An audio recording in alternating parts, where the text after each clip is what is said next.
We really use animation to its fullest extent.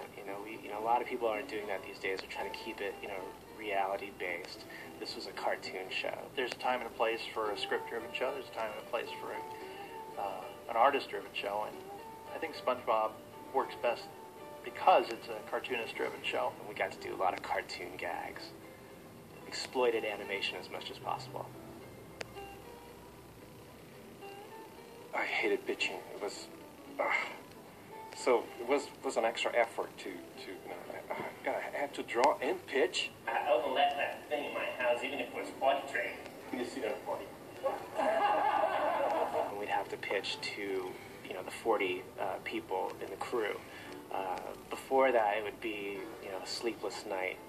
Just tossing and turning because I have a fear of crowds. But what would happen is the next morning I would tons of sugar, lots of espresso, extra sugar in my Coca-Cola, run around the block, and then get in there and just try to pitch and try not to look at all the faces, and we just go through it. And hopefully you get the laughs and they don't pick up on how nervous you are. The cut line, he turns it again, and Patrick falls off.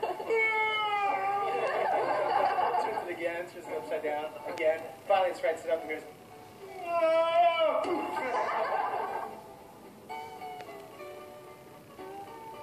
SpongeBob was really fun for, like I said, the very reason that we could come up with a lot of gags in post-production. We did a lot of Frankensteining on the show.